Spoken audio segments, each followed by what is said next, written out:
Bonjour Monsieur le Préfet. Bonjour. Merci d'avoir accepté notre invitation et d'être sur le plateau ce matin. Depuis quelques jours, le GIP L'Europe à Mayotte défraie la chronique.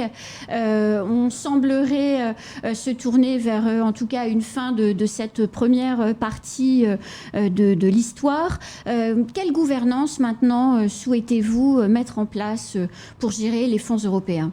Alors c'est un enjeu important, il y a plus d'une centaine de millions en jeu. La Commission européenne a allumé des feux verts pour nous dire qu'on avait bien travaillé. Elle rappelle quand même que c'est insuffisant. Et si on a repris le paiement des fonds européens, c'est aujourd'hui avec des avances de l'État. Moi, j'ai en charge le fait de garantir que ça a fonctionné. Donc, on a pris quelques décisions sur le mode de fonctionnement.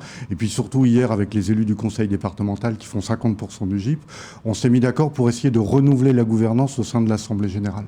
Le préfet et les élus du conseil départemental, mieux travailler ensemble, mieux préparer un certain nombre de décisions. Voilà, moi, j'ai partagé ce constat avec eux, que j'avais été surpris par certaines propositions faites à l'intérieur du GIP, et ça nous avait amené à mettre en place une réorganisation. Ce qui n'est pas anormal après 18 mois de fonctionnement. Donc les porteurs de projets qui nous écoutent, là, qu'ils soient publics ou privés, qui attendent, je rappelle, il y a 5,5 millions d'euros en attente de décaissement, il y a la fin du programme opérationnel, les porteurs de projets peuvent être rassurés, tout sera mis en œuvre pour qu'ils puissent être payés dans les règles de l'art. Je veux dire, aujourd'hui, c'est notre préoccupation principale. L'État qui est l'autorité de gestion et avec son outil, le GIP, qui fait l'instruction, on a véritablement pour objectif de non seulement rassurer les porteurs de projets, mais amener l'argent dans l'escarcelle. On a déjà repris les paiements, je rappelle plus d'une vingtaine de millions déjà versés. On a de l'argent en caisse et on attend après que la Commission européenne nous confirme tout ça. Donc oui, c'est vraiment l'objectif. Alors, autre sujet, Monsieur le Préfet, l'insécurité et les chiffres de l'insécurité. Je crois que vous avez quelques bonnes nouvelles. Je ne sais pas si c'est des bonnes nouvelles. Le constat quand même de l'année 2022, c'est qu'elle a été dure. Oui. Et aujourd'hui, à Mayotte, comme dans toute la France, comme France entière, les chiffres de la délinquance augmentent. Donc les chiffres 2022, c'est plus de 20% sur la délinquance générale. Ça augmente en zone police, ça augmente en zone gendarmerie, ça augmente sur les violences faites aux personnes et ça augmente sur les atteintes aux biens. Donc c'est pas vraiment une surprise après ce qu'on a vécu à Mayotte. Ce que j'observe, c'est que c'est quand même une tendance nationale et que de ce côté-là, voilà, on ne s'inscrit pas en discordance. C'est sur l'ensemble du territoire que la délinquance augmente. Sauf que le sentiment d'insécurité depuis mi-décembre est en train progressivement de se réduire. On a eu des week-ends extrêmement calmes, on a pu aller à la plage, on a pu traverser Mamoudzou sans prendre de pierre. Écoutez, c'est bien, je suis heureux que vous puissiez le dire, parce que c'était un objectif qu'on poursuit depuis un moment. Voilà, le ministre de l'Intérieur, vous savez, il y a 18 mois, je disais, je ne demanderai pas des forces de police en arrivant. On va faire des expérimentations, on va utiliser ce qu'on a. Et chaque fois que j'en ai demandé, Gérald Darmanin m'a donné des forces. On a eu plusieurs fois un escadron. En août, il a décidé de le pérenniser. Il a envoyé une fois le groupe d'intervention de la gendarmerie, la garde républicaine, pardon. Il a envoyé 2 fois le raid et la deuxième fois, il a décidé aussi que le raid resterait là en permanence. Donc voilà, on a obtenu ces acquis petit à petit parce qu'on a montré que c'était utile et que ça portait ses fruits. Et c'est vrai qu'au mois de décembre, mais c'est juste le mois de décembre, moi je suis très prudent, oui. on a des chiffres qui passent au vert. Il y a d'autres chiffres qui passent au vert qui sont importants, c'est les résultats. C'est-à-dire que les enquêtes donnent des résultats, l'activité judiciaire s'est accrue. On regarde simplement le taux d'occupation de la prison de Magicavo et on voit que les gens vont en prison, quoi. Justement, à propos des enquêtes, on voit que quand elles se font, il y a des interpellations, des incarcérations, et que quand il y a des vagues de démantèlement de bandes de délinquants dans les quartiers un peu qui flambent régulièrement, il y a des périodes d'accalmie derrière, et c'est sûrement à la faveur de ça qu'on a été un peu tranquille au mois de décembre et au mois de janvier. Comment on fait, Monsieur le Préfet, pour maintenir justement ce niveau d'activité dans les enquêtes pour qu'on vive de manière plus sereine? Les renforts pérennisés par le ministre ont pour objectif de nous permettre de dégager du temps pour faire ça. Comme d'ailleurs sur la LIC ou sur le décasage, on pourra y revenir. Mais le fait d'avoir un escadron de gendarmerie en permanence sur le territoire, d'avoir le RAID pour les activités spécifiques du RAID, ça permet de dégager du temps par ailleurs. Il y a une quatrième mesure annoncée par Gérald Darmanin qui est importante, c'est il a annoncé la création de 4 unités territoriales à Mayotte. J'ai commencé en décembre la concertation avec les élus, parce qu'une brigade territoriale, c'est une caserne, des logements, ça va prendre du temps, mais c'est bien cette complémentarité dont on a besoin. Il nous faut des forces pour l'action, lutter. Je vois les images d'incendie là derrière vous, c'est important. C'était à Doujani, oui. Ouais. Et donc on a besoin de s'interposer, d'éviter les violences immédiates. On a besoin de prendre du temps pour les enquêtes. Quand on inscrit le renforcement de la gendarmerie territoriale ou des effectifs de la police nationale, comme le ministre l'a fait, c'est bien aussi pour favoriser le travail d'enquête et le travail de long terme et la relation avec la population. Très important en zone gendarmerie. Les gendarmes territoriaux, c'est ceux qui nous maintiennent un tissu pour comprendre ce qui se passe et mieux intervenir. Alors, on ne peut pas parler d'insécurité, monsieur le préfet, sans parler des décasages. Beaucoup, pour ne pas dire toutes les opérations de décasage que vous menez, sont attaquées au tribunal administratif, ce qui fait perdre un temps conséquent dans les opérations. Le bilan sur l'année 2022 des décasages, ça donne à peu près quoi ? Alors le bilan 2022 des décasages est évidemment moins bon que ce qu'on a fait en 2021. On a divisé le nombre d'opérations par 2 et le nombre de destructions de cases par 3. Malgré tout, on a fait 6 opérations, des opérations très lourdes. On est intervenu à Koungou, à Bandrélé. On se rappelle qu'à chaque fois, ça entraînait des troubles à l'ordre public. On a décasé l'îlot Msamboro, qui est un repère de l'immigration illégale avec pour objectif de permettre demain aux agriculteurs de reconquérir cette île et d'y exercer leurs activités. Donc c'est vrai qu'on a essayé d'être un peu plus qualitatif. Voilà, Doujani, c'est pareil. C'est une grosse opération. Ça a été long, ça a été difficile. Voilà, on sait que sans trop d'exactions si on compare avec Bandrélé. Sans trop d'exactions, tout en mesurant la portée des actes contre la permanence de Mansour-Kamardine, parce qu'on sent bien que les élus qui soutiennent ces opérations peuvent être menacés. C'est d'ailleurs pour ça que le ministre de l'Intérieur a mis en place un dispositif. Moi, chaque fois qu'un élu est menacé, je dépose plainte au nom de l'État en saisissant le procureur, parce que c'est la protection qu'on apporte aux élus qui sont menacés. Alors, les prochaines grandes opérations de décasage prévues sont lesquelles ? Alors on a une opération qui est prévue à Koungou avec un arrêté qui a été publié. Qui est déjà attaqué au tribunal administratif, oui, puisque c'est le 8 février, je crois, que tout le monde s'y retrouve. Voilà, on travaille beaucoup avec les maires de Pamandzi et de Dzaoudzi l'abattoir sur des opérations sur petite terre. Et puis vous le savez, on a 11 maires dans le cadre de l'association des maires et après les événements de septembre qui nous ont communiqué des listes de sites à décaser. Donc on a engagé le travail avec eux. Voilà, il faut à la fois la volonté des maires, mais il faut qu'on détermine les périmètres, il faut qu'on aille vraiment sur de l'habitat illégal, il faut qu'on cible les quartiers où on a de la délinquance et de l'immigration clandestine pour que ça soit efficace. Ce travail, on l'a engagé. Et donc moi, j'espère mener au moins une opération par mois pendant toute l'année 2023.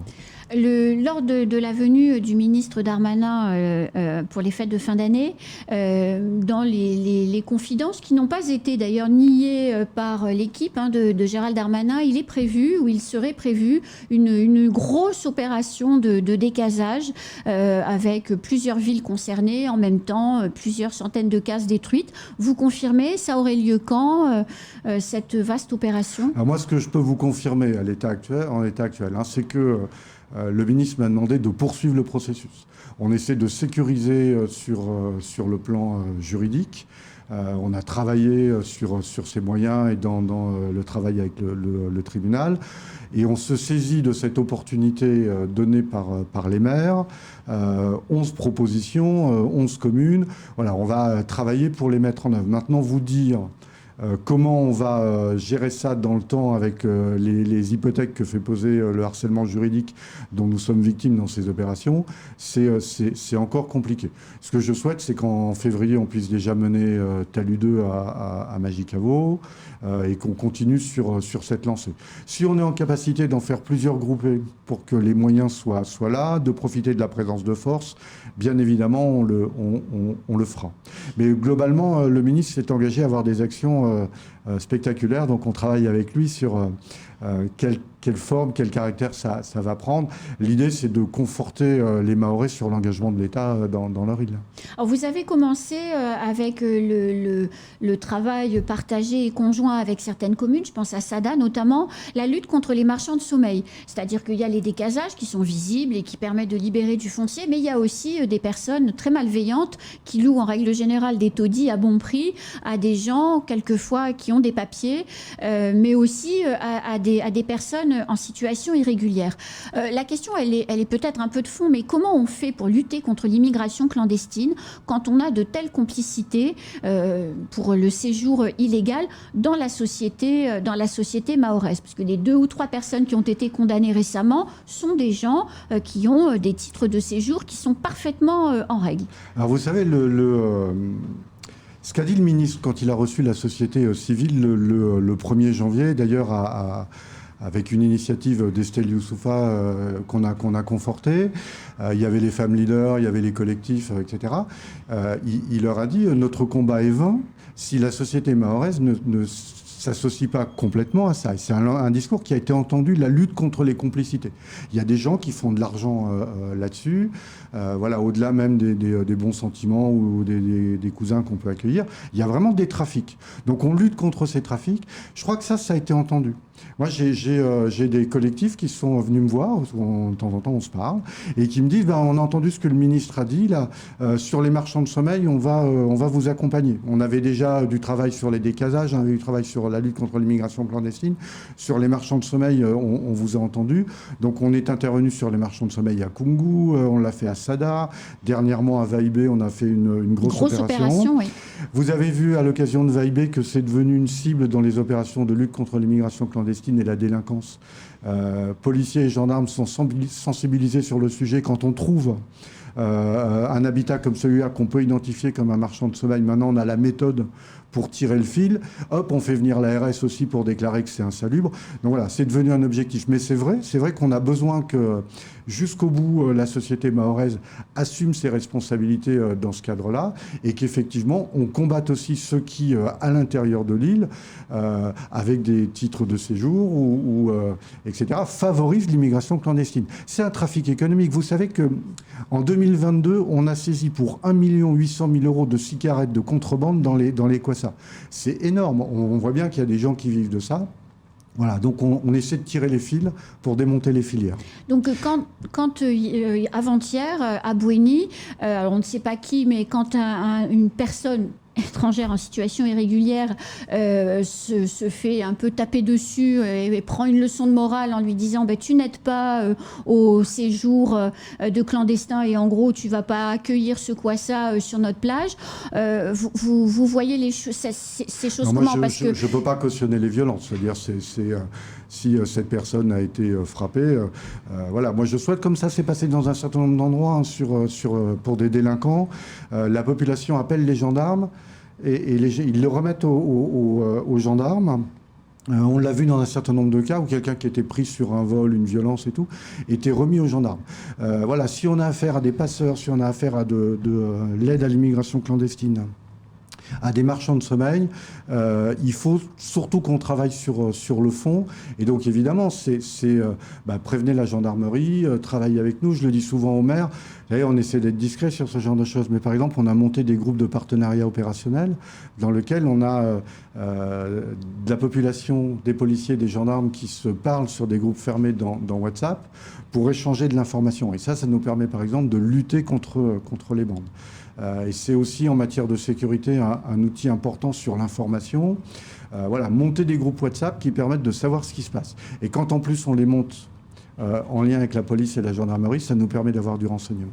Alors, autre question, parce qu'on parle souvent de l'immigration clandestine d'origine comorienne, mais on a aussi de plus en plus une immigration clandestine d'origine africaine. La situation devant Solidarité Mayotte, avec ce camp géant où les gens vivent dans des conditions épouvantables, ça vous inspire quoi? Alors d'abord, ça m'inspire beaucoup enfin, je suis pas à l'aise parce que les gens vivent dans des conditions épouvantables, non seulement ceux qui sont là, mais ceux qui vivent autour. Et que, oui. alors nous, on fait énormément d'efforts. On a créé plus de 400 places parce qu'il s'agit de demandeurs d'asile quand ils sont devant Solidarité Mayotte. Donc de gens qui peuvent pas partir tout de suite et pour lesquels la France est engagée à examiner leur situation. Vous savez qu'on a fait venir l'OFPRA, on a des audiences foraines de la CNDA, donc on apporte des réponses rapides. On a créé plus de 400 places d'hébergement d'urgence pour les demandeurs d'asile qui nous permettent de mettre à l'abri les personnes vulnérables, donc essentiellement les femmes avec les enfants ou les gens très malades, les femmes enceintes. Maintenant, pour éviter l'effet d'appel d'air et d'attractivité, les conditions d'accueil des demandeurs d'asile à Mayotte ne sont pas exactement les mêmes qu'en métropole. L'obligation d'hébergement n'existe pas. Les conditions dans lesquelles l'aide alimentaire, les aides quotidiennes sont délivrées ne sont pas les mêmes. Et ça, j'entends le faire respecter. Donc vous l'avez vu, régulièrement, on démonte ces espèces de camps de fortune. On propose aux personnes vulnérables des hébergements. Moi, je le dis très clairement, on a des déboutés du droit d'asile qui ont été bien identifiés. On a notifié des OQTF pour leur demander de quitter le territoire. Et j'espère que dans les semaines, dans les mois à venir, comme on l'a fait au mois d'août, on avait éloigné des Africains. J'espère qu'on éloignera des demandeurs d'asile, déboutés du droit d'asile, parce que ceux-là n'ont pas de raison de rester sur le territoire. Par contre, on doit garantir à ceux qui ont obtenu la protection de la France, conformément aux règles internationales, un titre de séjour, une protection, et on doit leur permettre de s'intégrer sur le territoire national. Ce qui veut dire que vous pourriez mettre en place des opérations de reconduite de déboutés du droit d'asile avec OQTF dans les pays de provenance, Rwanda. Alors on sait que c'est extrêmement compliqué parce qu'on n'a pas de liaison régulière. J'observe que le conseil départemental, là, quand il a travaillé avec le ministre de l'Intérieur sur la façon dont on pouvait faire évoluer les choses, a demandé qu'on mette en place des moyens logistiques pour arriver à le faire. C'est effectivement un objectif qu'on partage avec le ministre de l'Intérieur et des Outre-mer. Comment ralentir et mettre fin à l'immigration clandestine africaine quand elle utilise la demande d'asile comme un prétexte. Alors, autre sujet, pour faire un virage quand même à 180 degrés, mais c'est quand même un sujet d'importance et qui est de votre compétence, c'est le développement économique. Le président de la CPME tire un peu la sonnette d'alarme sur les difficultés des petites entreprises, sur le nombre de faillites mois après mois qui augmente. Quel va être le rôle de l'État pour essayer de limiter la casse post-Covid?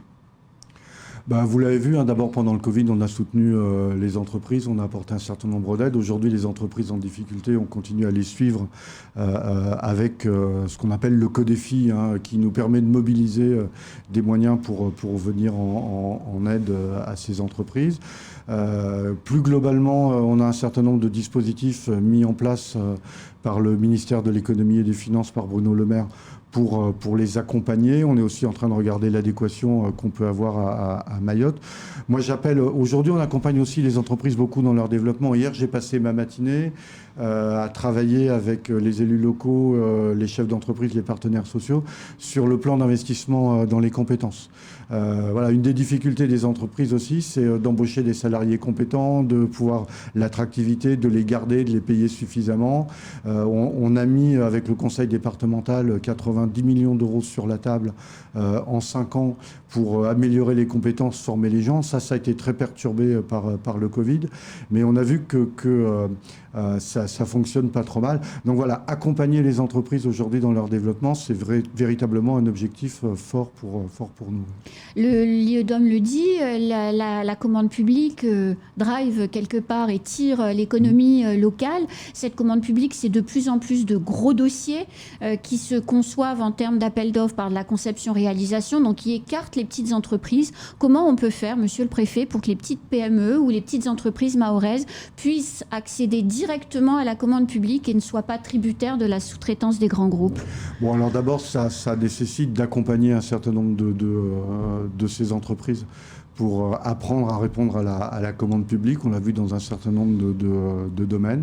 Ça, ce sont des actions qui sont menées à la fois par la CCI, par l'ADETS, par les acteurs. C'était par exemple hier un des sujets sur le plan d'investissement compétences, comment accéder à la commande publique.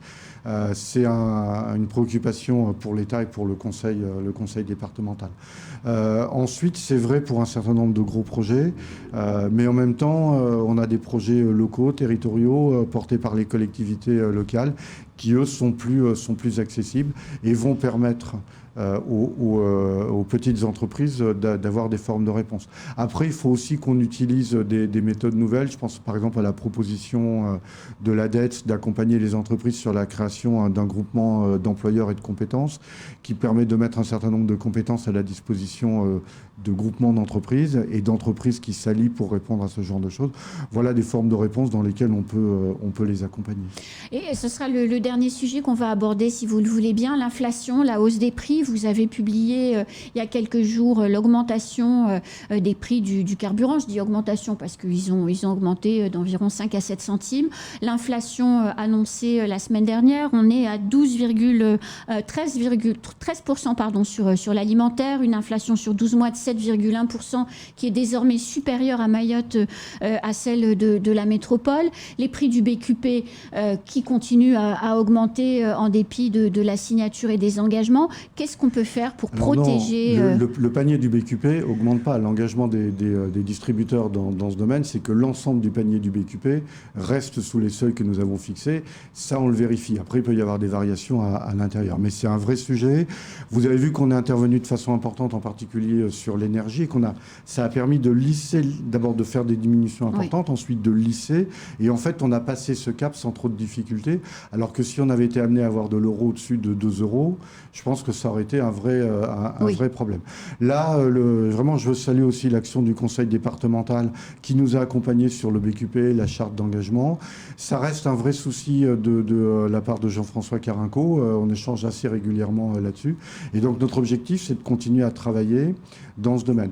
Je sais que ça va prendre du temps, mais c'est très décrié, on les critique beaucoup, mais CMA-CGM, par exemple, fait beaucoup d'efforts pour contenir ses prix sur les livraisons. On verra pour en avoir les retours dans quelques semaines, dans quelques mois. Voilà. Mais il y a une vraie mobilisation au niveau national pour lutter contre l'inflation. Par contre, Bruno Le Maire l'a dit, on va vivre une année 2023 qui, dans ce domaine, sera difficile et l'État fera des efforts pour accompagner les consommateurs et les entreprises. Mais sur CMA, CGM, par exemple, vous dites qu'ils font des efforts, mais quand vous parlez aux distributeurs, ils vous disent que les conteneurs à 7 000 € sont jamais disponibles et que finalement, ils payent le même prix qu'ils ont toujours payé, c'est-à-dire x2 par rapport à avant. On sait aussi que globalement, les coûts du commerce mondial ont évolué d'une façon différente ces derniers mois et ces dernières semaines de ce qui avait été le post-Covid. Donc le marché est en train de se retourner.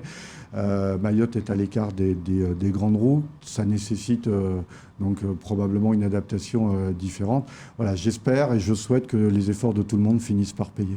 13% d'augmentation des prix sur l'alimentaire en un an, c'est beaucoup d'argent. On voit des prix démentiels dans les magasins. On parlait ici il y a quelques jours du prix du céleri à 11,50 € le kilo. Ouais, moi, j'ai décidé d'arrêter d'acheter des poivrons parce que le dernier, je l'ai payé à plus de 20 € le kilo, donc j'ai arrêté d'acheter des poivrons. Oui, j'ai pas acheté le céleri, pour tout vous dire. Mais comment on fait parce que nous, je pense qu'on n'est pas les personnes les plus en difficulté de Mayotte, mais il y a des gens qui, dans les magasins, ne peuvent plus faire face à l'augmentation des prix et acheter ce dont ils ont besoin juste pour se nourrir. C'est pour ça que le BQP essaie sur des produits de base de contenir les prix. C'est pour ça aussi qu'avec la DAF et la Chambre d'agriculture, on essaie de favoriser ce qu'on appelle l'autonomie alimentaire. Alors ça, c'est un bien grand mot. Mais aujourd'hui, on accompagne les agriculteurs dans la pérennisation de leur activité pour avoir un marché local, développer dans des marchés qui sont agréés avec des produits qui sont sains. Si on vient aux problématiques de sécurité, on a mené pas mal d'opérations de lutte contre l'agriculture illégale parce que celle-là, elle a tendance à fournir des produits qui ne sont pas sains pour la santé. On a aussi mené des opérations de lutte contre la déforestation, les charbonnières, etc. Mais je reviens sur l'agriculture. L'idée, c'est bien qu'on arrive à produire localement un certain nombre de produits adaptés à Mayotte qui correspondent à la consommation locale et qui évidemment seront moins chers que des produits importés. Il y a un deuxième point sur lequel j'ai demandé au service de travailler, c'est un peu sur du long terme, mais on a quand même connu quelques échecs, c'est est-ce qu'on peut mieux s'insérer dans notre environnement régional? Est-ce qu'on peut avoir des échanges avec l'Afrique de l'Est, avec Madagascar? Dans quelles conditions? On sait qu'il y a un problème de normes européennes et de normes sanitaires, mais en même temps, très probablement à moyen et long terme, c'est aussi dans les échanges régionaux que Mayotte trouvera sa place. Donc toutes ces initiatives de coopération régionale, notamment avec Madagascar, qui livre de plus en plus maintenant, on le voit dans les supermarchés, des produits alimentaires, c'est des choses que vous allez accélérer autant que faire se peut sur l'année 2023. Notre objectif, c'est de mieux répondre à la demande locale avec des produits aux normes qui soient adaptés, qui permettent d'éviter les surcoûts que vous évoquiez tout à l'heure. Si les réponses sont dans ces échanges, on favorisera ce genre de choses. Alors, et vous parliez des contrôles tout à l'heure de destruction de charbonnières et des contrôles alimentaires. Il y a des contrôles que vous faites aussi qui sont très visibles. Ce sont ceux dans les restaurations, les entreprises de restauration, pour apporter plus de qualité aux clients, enfin en tout cas aux usagers que l'on peut tous être ici. C'est des choses que vous allez intensifier sur l'année 2023 ? Notre objectif, c'est d'abord d'apporter de la sécurité aux consommateurs, qu'ils ne soient pas mis en danger. Voilà. La plupart des entreprises font des choses bien. J'ai été amené à en fermer quelques-unes ou à suspendre de l'activité ou à arrêter des notamment des produits chauds. L'aéroport. Ouais, bah oui, notamment parce qu'à un moment donné, quand les règles d'hygiène ne sont pas respectées, ça, ce sont des choses sur lesquelles on ne peut pas transiger. Après, ce que je demande au service, c'est de trouver un équilibre entre la pédagogie et l'apprentissage et la répression. Là, on explique, on travaille, on doit conduire restaurateurs et producteurs à produire dans les normes. C'est tout l'enjeu de la pêche aussi. Mais on ne doit pas mettre en danger la sécurité du consommateur. Et voilà, si on fait, je parle de la pêche, si on fait beaucoup d'efforts demain pour qu'on puisse acheter son poisson en tant que particulier dans les halles à marée, c'est pour éviter de l'acheter dans une glacière dont on ne connaît pas la provenance. C'est pour éviter aussi ce qui s'est passé ces dernières semaines. On a quand même saisi 3,5 tonnes de poissons congelés en provenance illégale de Madagascar qui étaient revendus sur des marchés clandestins comme étant du poisson maoré. Ça met en danger le consommateur et ça, évidemment, c'est pas acceptable. C'est d'autant moins acceptable que ce qui menace aujourd'hui la pêche, c'est pas l'action que mène l'État pour accompagner les pêcheurs, c'est ceux qui jouent pas le jeu et qui vont acheter du poisson congelé ailleurs sans le pêcher et le vendre comme le produit de la pêche. Donc les halles à marée financés par les fonds européens, le programme opérationnel qui s'achève, il faut le dire, voilà, vont permettre aux consommateurs que nous sommes de pouvoir directement aller acheter notre poisson. Parce qu'il y avait toute une polémique entre les pêcheurs et la DMSOI pour dire mais non, les halles à marée, c'est pas pour les particuliers. Alors, la halle à marée, elle permet d'abord au pêcheur de compter le produit de sa pêche, de savoir ce qu'il a pêché, de le compter dans les normes européennes pour bénéficier des fonds européens et ce qu'on appelle des aides PCP qui vont lui permettre de renouveler sa flotte. Quand on a fait ça, dans la halle à marée, il y a deux possibilités. C'est de vendre son poisson à une poissonnerie qui va la prendre, la commercialiser dans son circuit, etc. Mais aussi dans la limite de 30 kilos par personne, si mes souvenirs sont bons. En tout cas, le particulier, pour sa consommation personnelle, peut aller dans la halle à marée. Mais c'est une excellente nouvelle. Mais c'est une très bonne nouvelle. Donc les 8, je crois, c'est ça, 8 à la marée qui étaient prévues, elles vont voir le jour partout dans... Alors on a certaines à la marée qui ont pris du retard, on n'en aura peut-être pas partout, mais en tout cas on en a qui aujourd'hui sont prêtes à ouvrir et moi je rends hommage aux affaires maritimes là, qui se sont beaucoup accrochées, qui expliquent aujourd'hui aux pêcheurs comment ça peut marcher. Et effectivement, enfin, je le redis, notre objectif demain, c'est que le particulier, vous, moi, on puisse aller acheter le poisson pour sa consommation personnelle dans les halles à marée, parce que c'est possible dans ce cadre-là, mais pour une consommation personnelle, en plus de ce que pourront faire les poissonniers. Merci, monsieur le préfet. Merci à vous de votre invitation. J'espère que vous reviendrez bientôt. J'espère moi aussi. Merci. C'est la fin de ce temps de parole. Tout de suite, la suite de nos programmes.